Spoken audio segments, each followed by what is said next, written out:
ख्वाहिशें तो सबकी होती है पर मंजिल इतनी आसान नहीं। सुनिए मेरे दोस्त, ख्वाहिशें तो सबकी होती है पर मंजिल इतनी आसान नहीं है। मेहनत की पूरी शिद्दत से जिसने मंजिल के मुकाम पे आज बस वही है। तो दोस्तों, अगर मंजिल के मुकाम पे पहुंचना है तो आज हमें पूरी अच्छी तरीके से पढ़ना होगा सिंगली रेनफोर्स बीम का डिजाइन, वो भी वर्किंग स्ट्रेस मेथड यूज करके। और ये करना बिल्कुल भी इजी है क्योंकि ये करेंगे हम बैठ के आराम से अपने अपने घर, और आपके साथ रहेंगे आपके अपने अविनाश सर। तो देर किस बात की, फटाफट शुरू कर देते हैं आज का लेक्चर। सिंगली रेनफोर्स बीम के डिजाइन स्टेप जो है आज हम देखने वाले। आपके समय की और मेरे समय की अहमियत बहुत ज़्यादा है। इसके लिए मैं आपको ये नहीं कहूँगा कि सब्सक्राइब करो, शेयर करो, ये तो बाय डिफॉल्ट करने वाले हो आप लोग। आगे बढ़ते हैं हम। Design of singly reinforce beam using working stress method. तो वर्किंग स्ट्रेस मेथड से अगर आपको किसी ने बोला कि भाई साहब आप सिविल इंजीनियर हो ना, तो मुझे बताओ कि वर्किंग स्ट्रेस मेथड का यूज करके सिंगली रेनफोर्स बीम को कैसे डिजाइन किया जाए। मुझे चाहिए कितना स्टील चाहिए, कितना साइज होगा उस बीम का, ये सब डिटेल आप प्रोवाइड कर सकते हो अगर आपको ये डिजाइन स्टेप आते हैं। प्रैक्टिकल अप्रोच हमेशा रखना, विजुअलाइजेशन हमेशा रखना, तो ही ये काम का रहेगा। अदरवाइज यहाँ पे पढ़ोगे, एग्जाम दोगे, बाद में भूल जाओगे, फिर सिविल इंजीनियर बनोगे, मिस्त्री सिखाएगा आपको। क्या क्या मजा है उसमें, मिस्त्री सिखाएगा हमें नहीं। चलो, पहला स्टेप है कि आपको दिया क्या जाता है कि अगर आप सिंगली रेनफोर्स बीम डिजाइन करने वाले हो तो आपको दिया क्या जाएगा। देखिए, आपको उस बीम पे आने वाला लोडिंग कंडीशन सबको पता होता है कि अगर किसी रेजिडेंशियल बिल्डिंग का बीम है, कितने लोग रहने वाले हैं, कितना लोड उसके ऊपर आने वाला है, उस बीम पे लोडिंग कंडीशन आपको पता होती है। तो वो लोडिंग कंडीशन दी जाती है या फिर डायरेक्टली इस बीम का बेंडिंग मोमेंट दिया जाता है। ओके, न्यूमेरिकल में डायरेक्टली दिया जाता है। तो अगर आपको बेंडिंग मोमेंट ना देके खाली डब्ल्यू दिया यानी लोड दिया, तो फिर क्या, तो स्टेप 1 में आप बेंडिंग मोमेंट निकाल लोगे। अब ये बेंडिंग मोमेंट निकालते समय इस बीम की कंडीशंस दी जाती है। सिंपली सपोर्टेड है और उसके ऊपर यूडीएल है, तो आप WL²/8 इस फॉर्मूले से बेंडिंग मोमेंट फाइंड आउट करोगे। दूसरी केस ये है कि सिंपली सपोर्टेड बीम है, सेंटर पे क्या है, यूडी पॉइंट लोड है, तो WL/4। उसी प्रकार simply supported beam eccentric loading AB, तो WAB/L। फॉर्मूले आपको नए नहीं है, ये बहुत पुराने हैं, है ना। टॉस मॉस ऐसे सब जगह पे आप पढ़ के आए हो इसको। फोर्थ कंडीशन, कैंटिलीवर बीम है, उसके ऊपर यूडीएल है, तो WL²/2। कैंटिलीवर बीम है, एंड पे खाली एक पॉइंट लोड है, तो WL। Got it. ये फॉर्मूले याद रखना। मोस्टली पहली कंडीशन आ जाती है, बट कभी गलती से अगर उन्होंने ये पांचों में से कुछ और पूछ ली तो फिर उस टाइम पे आपको कंफ्यूज नहीं होना है, ये आपको याद होना चाहिए। ठीक है, अब इस फॉर्मूलेज में जो L यूज कर रहे हो ना, it must be always effective span of beam. ठीक है, इफेक्टिव स्पैन होना बहुत जरूरी है। अब ये इसका जो कोडल प्रोविजन है IS 456/2000, ये जो IS कोड है, इसमें पेज नंबर 34 पे क्लॉज नंबर 22.2, उसको अच्छे से पढ़ेंगे और डिटेल में समझ जाओगे। Got it. आगे बढ़ते हैं। अब ये इफेक्टिव स्पैन यानी लेंथ कैसे निकाली जाती है। अगर सिंपली सपोर्टेड बीम है तो ये दो कंडीशन है, देखना ध्यान से। Centre to centre distance between support, ये बीम है, इसको दोनों साइड से सपोर्ट दिया है, तो ये सपोर्ट के सेंटर से लेके ये सपोर्ट के सेंटर तक ये जो डिस्टेंस है, ये इफेक्टिव स्पैन माना जाता है। नहीं तो दूसरा ऑप्शन क्लियर स्पैन, यानी इस सपोर्ट के इनर फेस से लेके इस साइड के सपोर्ट के इनर फेस तक। समझा देता हूँ, ये बीम है, ऐसे सपोर्ट है दोनों साइड से, ये जो है ना, ये क्लियर स्पैन होता है। और जो पहला बोला मैंने कंडीशन, वो centre to centre effective span है ये। Got it. अब क्लियर स्पैन आपको दिया रहेगा तो उसमें इफेक्टिव डेप्थ ऐड कर देना। इफेक्टिव डेप्थ मतलब स्मॉल d। Got it.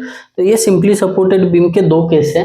अगर दोनों कंडीशन दी है तो जो मिनिमम एल इफेक्टिव रहेगा ना वो यूज करो। ध्यान से सुनिए इस बात को, बड़े काम की चीज है। अगर कैंटिलीवर बीम रहेगा तो आपको क्या करना है, clear span plus effective depth का आधा ऐड कर देना है उसमें। Got it. अब यहाँ पे आपका स्टेप 1 खत्म होगा जिसमें बेंडिंग मोमेंट फाइंड आउट करना था। बहुत मेहनत लगती है दोस्त ये पूरा लिखना, फिर उसके बाद इसकी पढ़ाई करके सारे एंगल से चेक करना, फिर शूट करना। शूट करते समय कोई फंबल नहीं होना चाहिए, किसी का आवाज नहीं आना चाहिए। ये बड़ा लेंदी प्रोसीजर है, बट आप लोग जो मोटिवेट करते हो कमेंट करके, सुपर थैंक्स कह के, इससे ही मोटिवेशन इंस्पिरेशन आता है और मैं चलता रहता हूँ। ठीक है, तो ये मोटिवेशन में कभी कमी नहीं आनी चाहिए।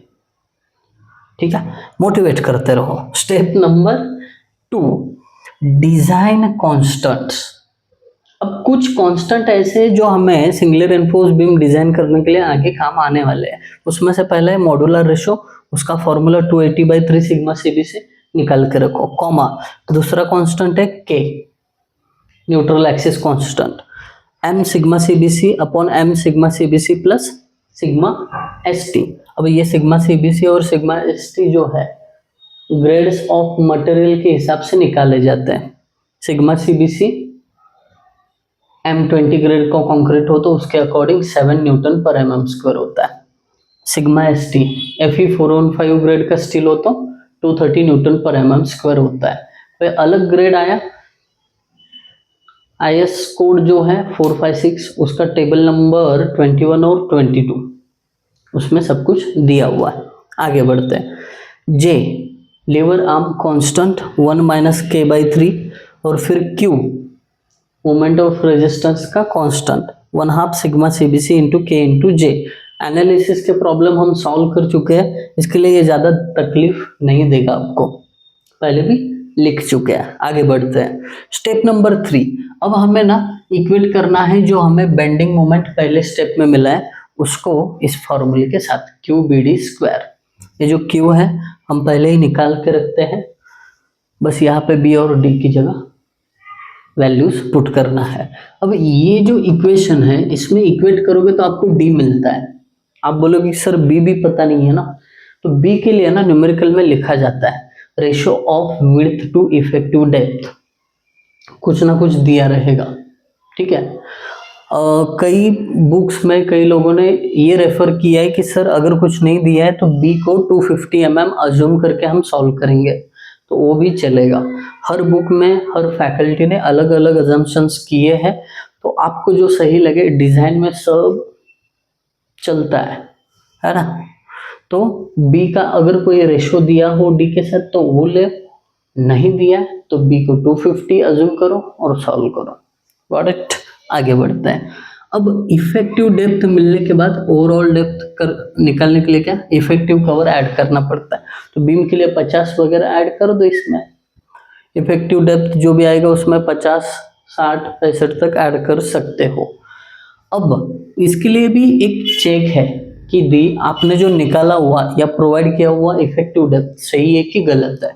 तो check for required depth, D required is equal to √m upon QB। ये जो m है ना, ये बेंडिंग मोमेंट है जो पहले स्टेप में निकाला आपने। ठीक है, ये डी रिक्वायर्ड निकालिए। डी रिक्वायर्ड से हमेशा ये हमने प्रोवाइड किया हुआ डी ज्यादा ही होना चाहिए। D required must be less than D provided. अगर ऐसा है तो डिजाइन ओके है, नहीं है तो क्या करोगे, नहीं है तो इफेक्टिव कवर बढ़ा दो। अदरवाइज डी का जो आंसर आने वाला है on the basis of B है, तो बी की वैल्यू थोड़ा अल्टर करो जैसे डेप्थ बढ़े, और फिर यहाँ पे देखिए ये कंडीशन सेटिस्फाई होगी। आई बात समझ में। ये जो डिजाइन स्टेप मैं समझा रहा हूँ ना, ये इसलिए इंपॉर्टेंट है कि न्यूमेरिकल में अलग अलग कंडीशन आते हैं, तो कलेक्टिवली में क्या हो सकता है ये यहीं पे बता रहा हूँ। मुझे पता है दोस्त तेरे पास बहुत पेशेंस है, और आधा घंटा लेक्चर चला तो भी सुनेगा तू। स्टेप 4। अब स्टेप 4 में करना क्या है कि एरिया ऑफ स्टील निकालना है कि स्टील कितना लगेगा। है ना, आप सिविल इंजीनियर हो, हम सिविल इंजीनियर हैं, तो सोचेंगे ना कि अच्छा मुझे डी तो मिल गया, बी भी मिल गया, मतलब साइज फिक्स हो गई बीम की। अब उसमें रेनफोर्समेंट कितना डालना है वो निकालते हैं। एरिया ऑफ स्टील, उसका फॉर्मूला है मैक्सिमम बेंडिंग मोमेंट जो निकाली पहले स्टेप में, divided by sigma S T into J into D. Simple formula है, पुट कर दो ए एस टी मिल जाएगा। अब ये ए एस टी मतलब एरिया ऑफ स्टील मिला, बट उसमें कितने नंबर ऑफ बार्स पुट करने हैं ये कैसे निकालोगे? हाँ, उससे पहले एएसटी का चेक लेना बहुत जरूरी है, जो पेज नंबर 46 पे है आईएस कोड के, क्लॉज नंबर भी लिखा है मैंने यहाँ पे। तो मिनिमम रिक्वायर्ड जो स्टील होता है 0.85 into B D divided by F Y.